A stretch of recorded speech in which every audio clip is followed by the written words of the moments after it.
Hello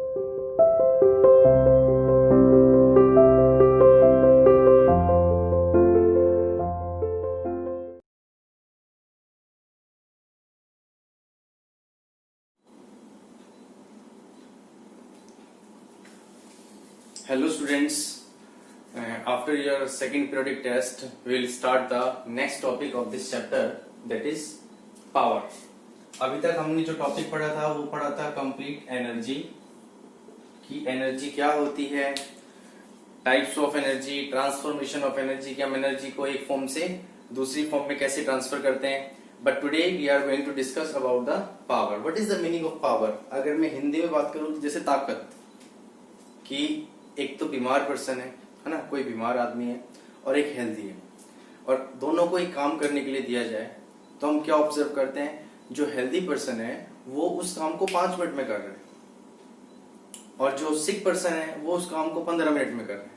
means दोनों के काम सेम कर रहे हैं दोनों में, बट दोनों के काम करने में क्या हो रहा है, टाइम का डिफरेंस आ रहा है. एक ज्यादा टाइम में कर रहा है और एक कम टाइम में कर रहा है. मीन्स हम क्या कह सकते हैं इसके अंदर, भाई जो ज्यादा ताकतवर है वो जल्दी काम करेगा, जो कम ताकतवर है वो देर से काम करेगा.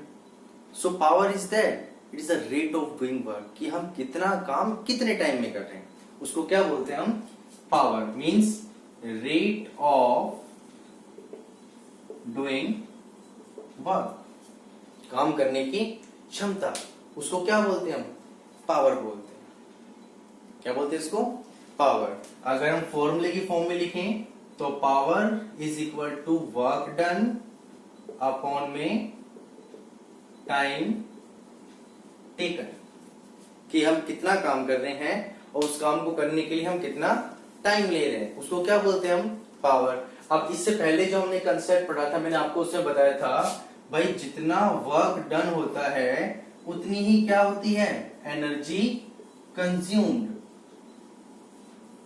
Work done always equal to energy consume, कि हम जितना काम कर रहे हैं उतनी ही हमारी एनर्जी भी कंज्यूम हो रही है. So we can define the power in terms of energy, that is power is equal to energy consumed upon में टाइम टेकन, कि हमारी कितनी एनर्जी कंज्यूम हो रही है और कितने टाइम में हो रही है. सो एक सिंबॉलिक फॉर्म हम लिख सकते हैं, वर्क डन अपॉन टाइम और हेयर एनर्जी अपॉन में time. This is known as power. अब यहां पर अगर क्वांटिटी की बात की जाए तो याद रखना बेटा, जो पावर होती है, power is always a scalar quantity. कैसी क्वांटिटी होती है पावर, स्केलर, क्योंकि इसके अंदर सिर्फ और सिर्फ मैग्नीट्यूड होता है, इट इज नो डायरेक्शन. हम किसी भी डायरेक्शन के अंदर काम कर रहे हैं तो हमारी पावर के अंदर ही कैलकुलेशन होती है और हम कितना काम कर रहे हैं. एवरेज पावर को अगर यहां से डिफाइन करवाया जाए कि भाई एवरेज पावर क्या होती है, जैसे एवरेज स्पीड होती है ऐसे एवरेज पावर भी होती है. So total work done upon में टोटल टाइम टेकन, कि हमने टोटल कितना काम किया और कितने टाइम में किया, उससे क्या निकल जाती है हमारी एवरेज पावर, जो कंप्लीट वर्क के दौरान यूज होती है. समझ में आया? अब बात करते हैं हम पावर की यूनिट्स की, कि यूनिट ऑफ पावर क्या होती है. देखिए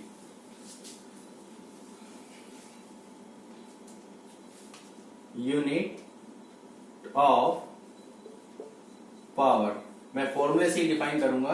पावर का फॉर्मूला मैंने अभी आपको बताया, वर्क डन अपॉन में टाइम.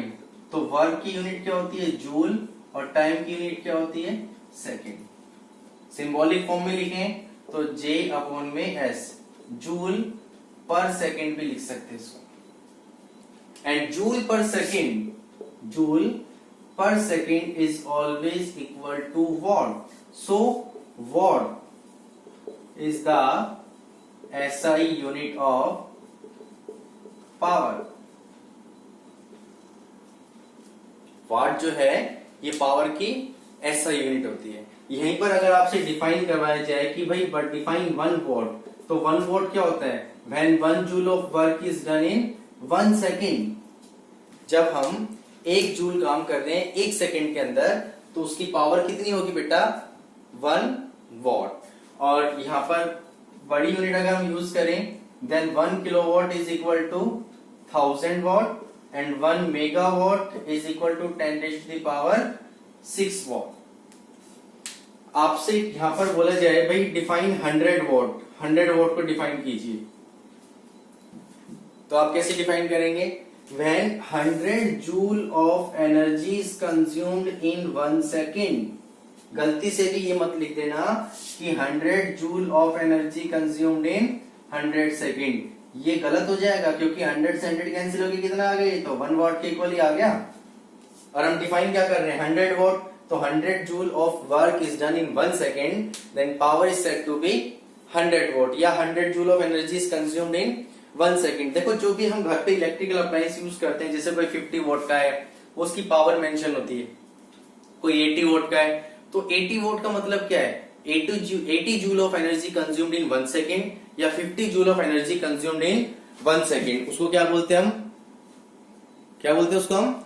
80 वॉट की जितनी एनर्जी कंज्यूम्ड हो रही है जितने टाइम में, हम उसको उसकी क्या बोल देते हैं? पावर बोल देते हैं। क्लियर? देखिए इसके बाद आता है हमारे पास अदर फॉर्मूला ऑफ पावर, कि पावर का एक फॉर्मूला होता है बेटा फोर्स एंड वेलोसिटी की टर्म्स के अंदर, क्योंकि इसके न्यूमेरिकल्स आते हैं तो न्यूमेरिकल आपको समझने हैं। Power in terms of force and velocity. देखिए इधर पावर का फॉर्मूला मैंने अभी आपको बताया, वर्क अपॉन में टाइम, और वर्क डन किसके इक्वल होता है? It is always equal to force into displacement. किसके इक्वल होता है? Force into displacement. सो अगर मैं इसको यहां पुट करता हूं तो पावर इज इक्वल टू क्या होगा? वर्क की जगह पुट कर रहा हूं मैं फोर्स इनटू डिस्प्लेसमेंट। डिस्प्लेसमेंट का सिंबल क्या होता है? एस अपॉन में टाइम। अगर इसको आप अलग अलग लिखो, force into displacement upon time, तो डिस्प्लेसमेंट अपॉन टाइम किसके इक्वल होता है बेटा? वेलोसिटी के। यहां पुट कीजिए, so power is equal to force into में velocity. This is the another formula of power in terms of force and velocity. और यहां से अगर यूनिट डिफाइन करवाई जाए इस फॉर्मूले के अकॉर्डिंग पावर की यूनिट, तो क्या होगा? फोर्स की यूनिट न्यूटन और वेलोसिटी की यूनिट मीटर पर सेकेंड। तो newton metre per second is the unit of power. Newton metre per second is the unit of power. ये ऑप्शंस आते हैं बेटा, एमसीक्यूज क्वेश्चन आते हैं, तो उसमें आपको 3-4 ऑप्शन दे रखे होंगे, तो एक ऑप्शन ये भी हो सकता है। और आप वहां पर ये मत सोचना कि भाई पावर की यूनिट सिर्फ वोट ही होती है, this is also the unit of power. Clear हुआ? आज हम सिर्फ इसका ही कंसेप्ट करेंगे कि जो इसके न्यूमेरिकल्स हैं वो हम नेक्स्ट क्लास के अंदर करेंगे। अब इसी से रिलेटेड एक कंसेप्ट आता है इसके अंदर, कमर्शियल यूनिट ऑफ एनर्जी। क्या आता है हमारा concept? Commercial unit of energy. देखिए कैसे निकालेंगे इसको। पावर, पावर का फॉर्मूला क्या होता है? एक एनर्जी अपॉन में टाइम। अगर मैं एनर्जी की वैल्यू निकालू यहां पर, तो एनर्जी इज इक्वल टू क्या हो जाएगा? Power multiply with time, means E is equal to में P इंटू में T। पावर की यूनिट अगर मैं पुट करूं यहां पर वॉट, और टाइम की यूनिट क्या पुट कर रहे हैं हम? Hour. So watt hour is the unit of energy. और कमर्शियल की अगर हम बात करें तो कमर्शियल यूनिट हम हमेशा क्या पुट करते हैं बेटा? Commercial unit it is always equal to kilo watt hour. क्या बोलेंगे इसको? Kilo watt hour. This is the commercial unit of electrical energy, या एनर्जी बोल सकते हैं। और इसका दूसरा नाम होता है board of trade unit, BOT, board of trade unit. अब यहां पर अगर हमारे से डिफाइन करवाया जाए कि भाई 1 किलोवाट आवर क्या होता है, this is the most important definition. तो 1 किलोवाट आवर क्या होता है कि when an electrical appliance having a power of 1 kilowatt, की कोई इलेक्ट्रिकल अप्लायंस है जिसकी पावर कितनी दे रखी है? हमें 1 किलोवाट दे रखी है, और हम उसको यूज कितने टाइम के लिए कर रहे हैं? 1 आवर के लिए अगर हम उसको यूज कर रहे हैं तो वो जो एनर्जी कंज्यूम करेगा वो कितनी होगी बेटा, 1 किलोवाट आवर। हमारे घर पर जो भी इलेक्ट्रिसिटी बिल आता है वो हमेशा किलोवाट आवर के अंदर आता है, क्योंकि 1 kilowatt hour always equal to 1 unit. आप देखते हैं जैसे हम बिजली का जब बिल आता है तो हम क्या बोलते हैं कि भाई कितनी यूनिट आई है, तो वो यूनिट का मतलब क्या होता है, 1 unit always equal to 1 kilowatt hour. एक यूनिट हमेशा 1 किलोवाट आवर के इक्वल होती है। क्लियर हुआ? सो कभी भी हम जब इलेक्ट्रिसिटी बिल निकालते हैं, आगे न्यूमेरिकल्स में बताऊंगा मैं, तो उसमें जो भी इलेक्ट्रिकल अप्लायंस जिसकी पावर वॉट के अंदर गिवन होती है, हमारा पहला काम ही क्या होता है, उस किलो वॉट को किलोवाट में चेंज करना। वॉट को किलोवाट में चेंज करने के लिए क्या करते हैं हम, 1000 से डिवाइड करते हैं। समझ में आया? So commercial unit of electrical energy is kilowatt hour, और 1 किलोवाट आवर क्या होता है, when an electrical appliance having a power of 1 kilowatt and it is used for 1 hour. अब देखिए इनके बीच में एक रिलेशनशिप होता है, किस किस के बीच में, किलोवाट आवर एंड जूल। एक चीज का ध्यान रखना, देखो पहले relationship between kilowatt hour and joule. Relationship हमेशा किस दो चीजों के बीच में होता है, जो दोनों चीज एक ही चीज को रिप्रेजेंट कर रही हो। Kilowatt hour it is also the unit of energy, joule it is also the unit of energy. दोनों किसकी यूनिट है, एनर्जी की। जैसे सेंटीमीटर और मीटर दोनों लेंथ की यूनिट होती है, तो दोनों में रिलेशनशिप होता है भाई, 1 मीटर इज इक्वल टू किसके होता है, 100 सेंटीमीटर के। Same kilowatt hour and joule they are represent the energy. तो ऑब्वियसली बात दोनों में क्या होगा, कुछ ना कुछ रिलेशनशिप होगा। तो उसको हम कैसे टाइप करते हैं, 1 किलोवाट आवर, इसको मैं क्या लिख सकता हूं बेटा, 1000 वाट आवर लिख सकता हूं, because as we know 1 kilowatt is equal to किसके होता है, 1000 वोट के। Now 1 kilowatt hour is equal to 1000 joule upon second hour, क्योंकि 1 वॉट इज इक्वल टू किसके होता है, 1 joule upon 1 second. So 1000 watt किसके इक्वल होगा, 1000 जूल अपॉन सेकेंड। इसको एस डी लिखते हैं मैंने वॉट की जगह पर joule upon second. Now 1 kilowatt hour is equal to 1000 joule upon second S D, और 3600 सेकेंड, क्योंकि 1 आवर इज इक्वल टू किसके होता है, 3600 सेकेंड। एक घंटे के अंदर 3600 सेकेंड होते हैं।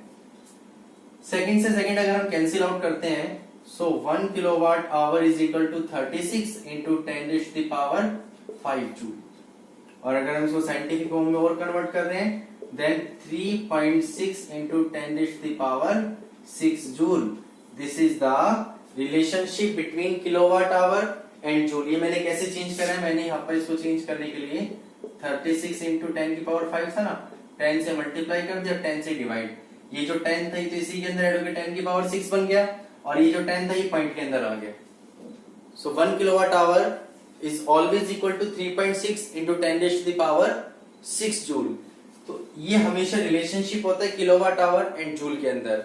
तो कभी भी अगर आपके पास क्वेश्चन पूछ लिया जाए, भाई convert 50 kilowatt hour into joule, 50 kilowatt hour को जूल में कन्वर्ट कीजिए, तो आपको कुछ नहीं करना, पूरे डेरिवेशन नहीं करना। आपको पता है 1 kilowatt hour is equal to इसके होता है, तो 50 किसके इक्वल हो जाएगा, 50 इंटू 3.6 इंटू 10 की पावर 6, पॉइंट हटा के क्या आ जाएगा आपका 10, 10 से 10, 36 5 180 इंटू 10 की पावर 6, और 18 इंटू 10 की पावर 7, और ये कितना हो जाएगा 1.8 इंटू 10 की पावर 8 जूल।